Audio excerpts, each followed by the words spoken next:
और अब तफसील से खबर देखते हैं। सबसे पहले बात कोरोना के हालात की। राज्य में कोरोना की बिगड़ती स्थिति को लेकर सरकारी अस्पतालों में सैंपल जांच और रिम्स की तैयारियों पर झारखंड हाईकोर्ट ने स्वतः संज्ञान लेते हुए कड़ा रुख अख्तियार कर लिया है।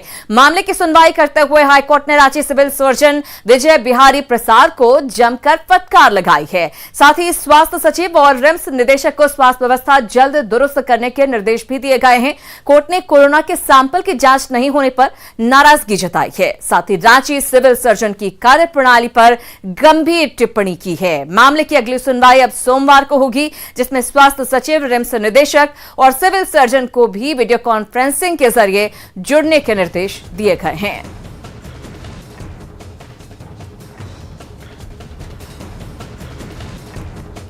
माननीय न्यायालय ने कहा सिविल सर्जन से कि आप ये बताइए कि आपके यहाँ कितना सैंपल कलेक्ट होता है। तो इनका कहना है कि अप्रोक्सीमेटली 2000, यानी 5 तारीख को 1907, 6 तारीख को 1926, 7 तारीख को 1977, 8 तारीख को 1969, ये सारे सैंपल कलेक्ट हो रहे हैं, लेकिन इसका जांच रिपोर्ट आने में कई सप्ताह लग जा रहा है और बैकलॉग भी काफी ज्यादा हो गया है।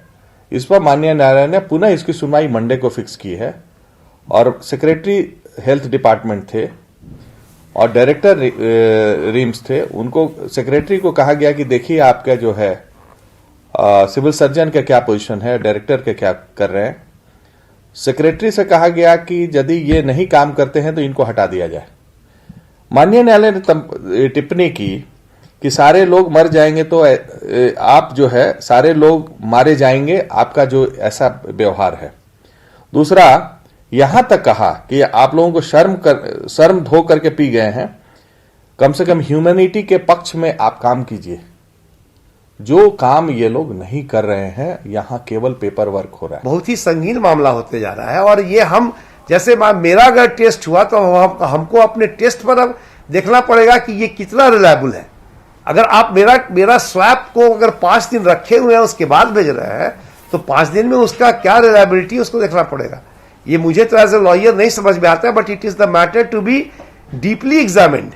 और ये सेकंड फेज ये है कि आप रिम्स को नहीं भेज के आप एक प्राइवेट थायरो केयर को क्यों भेज रहे हैं, जबकि रिम्स के अथॉरिटीज का ये कहना है कि हमने इनको मना नहीं किया है, ये भेजे हमको, तो आप वहां नहीं भेज के एक प्राइवेट केयर में भेज रहे हैं। ये एक अलग डाउट्स क्रिएट कर रहा है कि ये हो क्या रहा है इस स्टेट में। तो कोरोना को लेकर स्थिति बिगड़ती जा रही है और इसी को लेकर हाईकोर्ट ने फटकार लगाई है सिविल सर्जन को और कहा है कि आप व्यवस्था को दुरुस्त करें। इधर कोरोना की दूसरी लहर के बीच झारखंड को जहां कल कोवैक्सीन के 2 लाख डोज मिले थे, तो आज कोविशील्ड के 10,23,800 डोज फिर झारखंड को मिले हैं। विशेष विमान से इसे रांची पहुंचाया गया। कोविशील्ड के इस वैक्सीन को नामकुम वेयर हाउस से अलग अलग जिलों में भेजा गया है। संवाददाता उपेंद्र कुमार ने मौके का जायजा लिया। है वेयर हाउस में जहां पे बड़ी संख्या में रखा हुआ है, आपको दिखलाना चाहेंगे। ये जो वैक्सीन है वो सब यहाँ पर रखा हुआ है और अलग अलग जिलों में अब इसे भेजा जा रहा है। जो इस काम को बखूबी कर रहे हैं लगातार, धर्मेंद्र कुमार सिंह वो अभी हमारे साथ हैं, हम इनसे बात करते हैं। धर्मेंद्र जी, ये बताइए कि कुल कितने आज वैक्सीन आए हैं और कहाँ कहाँ आज भेज रहे हैं?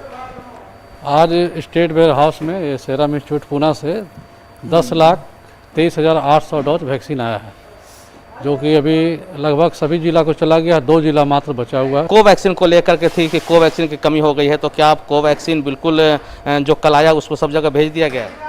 कोवैक्सीन का टोटल 2 लाख डोज आया था कल 8 तारीख को, उसमें से 8,500 डोज SVS नामकुम में रखकर बाकी सभी टीकों की आपूर्ति कर दी गई।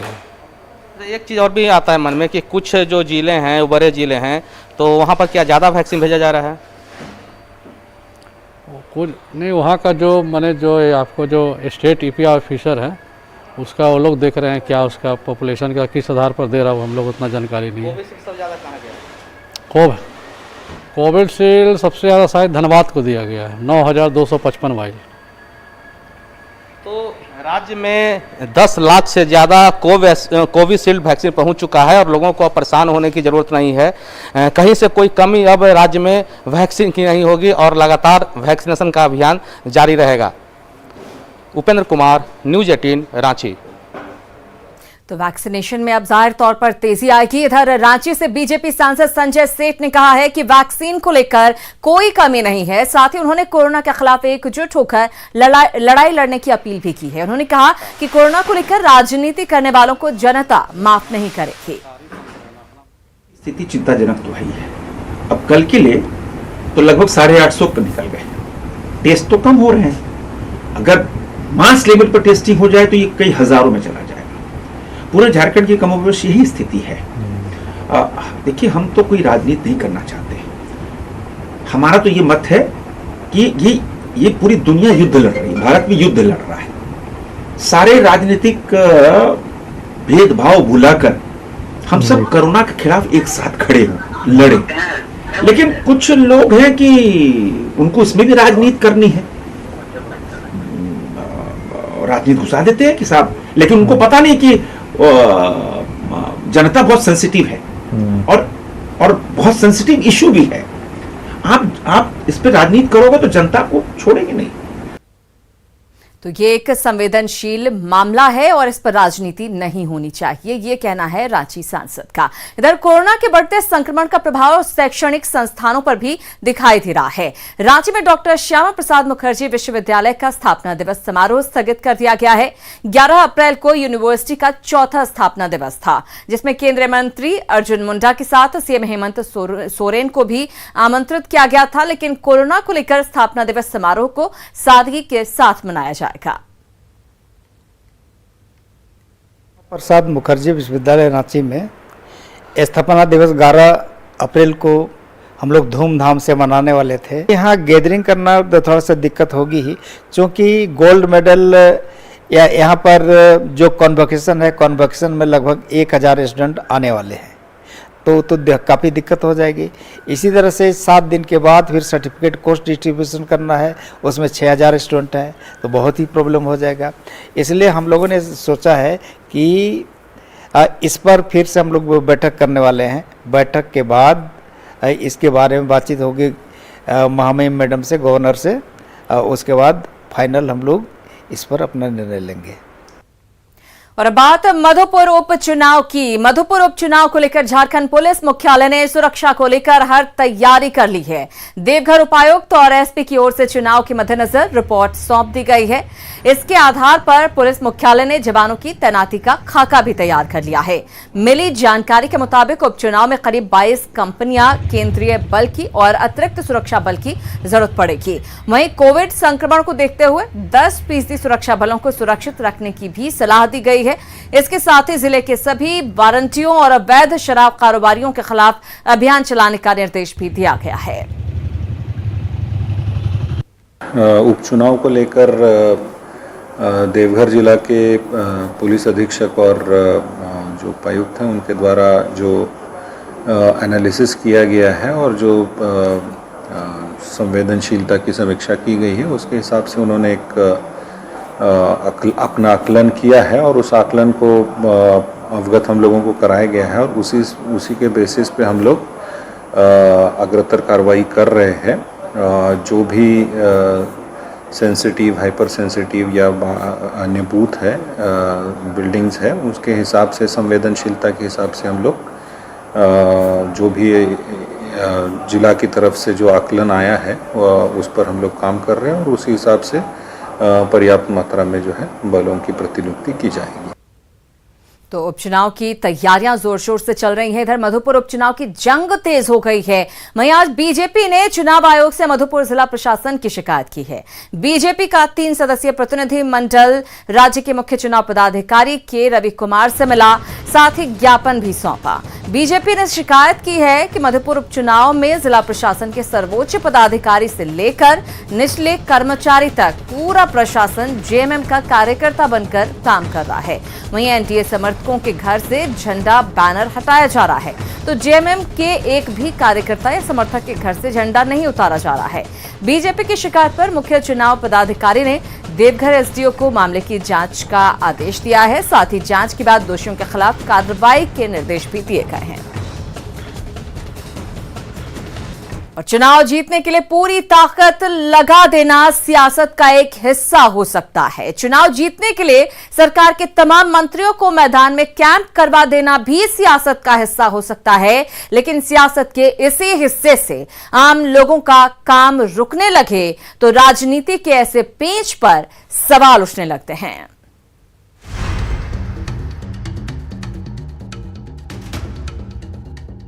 राजधानी की ये वो इमारत है जहां से आम लोगों की समस्याओं का समाधान होता है, वो भवन जहां से आम लोगों के लिए योजनाओं पर मुहर लगता है, वो भवन जहां सरकार बैठती है।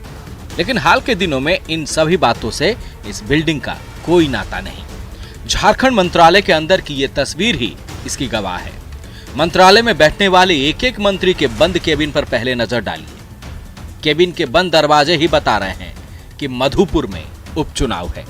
जाहिर है कि मधुपुर सीट सरकार के लिए नाक की लड़ाई बनी हुई है, तो मंत्रियों का मधुपुर में कैंप करना चुनावी पेंच हो सकता है।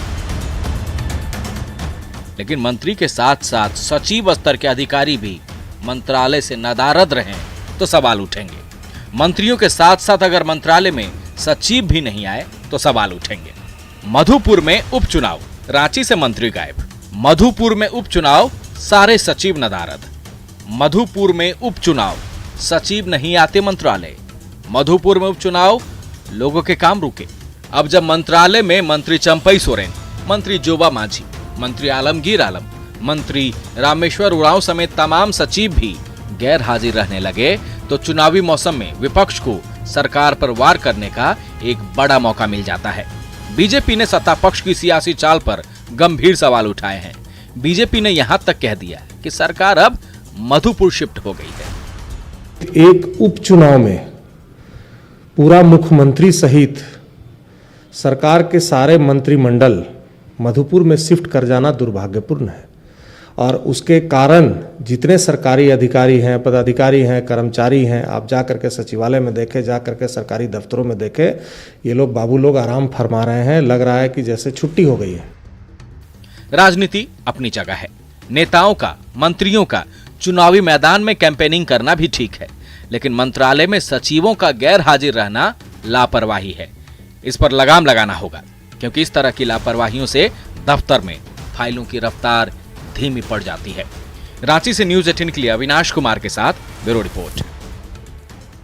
खबरें भी और भी हैं, फौरन लौटते हैं, कहीं मच जाएगा।